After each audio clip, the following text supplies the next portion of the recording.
السلام علیکم دوستانو، امید لرم تاسو ټول به ښه دوستانو موجود یم د یو نوي ویډیو سره.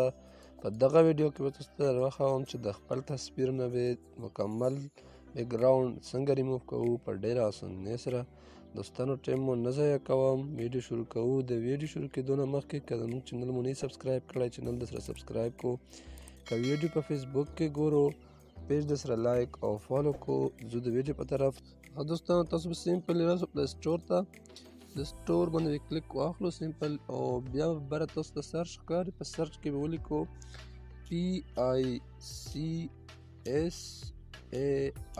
PICSART ولیکو او بیا به کلیک واخلو. بیا په دویم نمبر چې کوم اپلیکیشن وڅ په دا باندې به کلیک واخلو.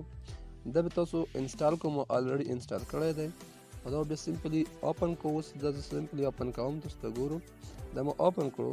دا به لږ ونه کې انتظار وکړو دا اوپن شي. دا به اوس اوپن شي سره لږ ونه کې ویټ ته وکړو چې دا اوپن شي. دا اوپن شو. بیا تاسو ته ښکاري د لاندې کوم پلس نشانه دا ایډونه به لږ راسي. دا تاسو کراس کړو، دا کراس تاسو ښکاري، کراس باندې کلیک واخلو. دا پلس نشان تاسو ښکاري، په دا باندې کلیک واخلو. او زه اوس یو پکچر راخلم او تاسو په مخ کې زه بیکګراوند کې ریموو کوم. د خپلې ګیلرۍ ته راشئ، خپل تصویران به تاسو ته شو چې کوم تصویر ته راخلي هغه نه یو تصویر تاسو راواخلو. دا نه زه اوس یو تصویر راخلم سیمپلی چې هغه نه بیکګراوند موږ ریموو کړو په ډېره اسانۍ سره. دا تصویر ما راواخیستو. دا تمنیل دپاره هم تاسو یوز کولی شو، تمنیل هم جوړولی شو په ډېره اسانۍ سره. اوس د تمنیل طریقه پکې ښوم، بیا به ویډیو ډېره اوږده شي. یوټیوب دپاره تمنیل چې جوړوي ډېره اسانتیا سره پرې جوړېږي. تاسو سیمپلی راشو، دا کاټ آوټ اپشن تاسو ته ښکاري، دا بیا تی چې کوم کینشن هغه دی اپشن دی، دا باندې به کلیک تاسو واخلو. بیا تاسو صرف مخ کتې ریموو کوو، دا چهره دا هم ترې ریموو کولی شو په ډېره اسانتیا سره. مطلب مکمل بیکګراوند ریموو کوو. بس تاسو به سیمپلی دا پرسن تاسو لیدی شي، پرسنل باندې به تاسو کلیک واخلو. دا به اوس مکمل ریډ کلر کې شي، دا تاسو ته ښکاري. او بیا پاس په دا ټیک نشان باندې کلیک واخلو. دا بیکګراوند مکمل تاسو ته ښکاري ته ریموو شو. بیا غواړم چې زه د خپل پکچر سره بل بیکګراوند اچوم، بل بیکګراوند ته ایډ کوم سره. تاسو بیا سیمپلی تاسو ته ښکاري د لاندې به داسې ګوته په تېره کړو په دغه سایډ باندې.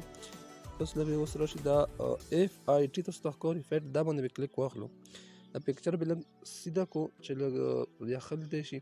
سیمپلی تاسو لپاره زه پکچر ورچوم خپله ګیلرۍ والا. تاسو همداسې بیکګراوند هم ورچولی شو، کلر والا چې کوم رنګ درته تاسو خوښوو هم ورچولی شو، او خپله ګیلرۍ نه هم تصویر ورچولی شو. دا تاسو ته ښکاري په ایمیج باندې به کلیک واخلو. بیا په ایمیج کې بیا په دا دې ګیلرۍ اپشن تاسو لیدی شي، دا پلس دا باندې به کلیک واخلو. بیا به آل ګیلرۍ تاسو ته دلته بره تاسو لیدی شي فري دا ټو ایډیټ، دا باندې به کلیک واخلو.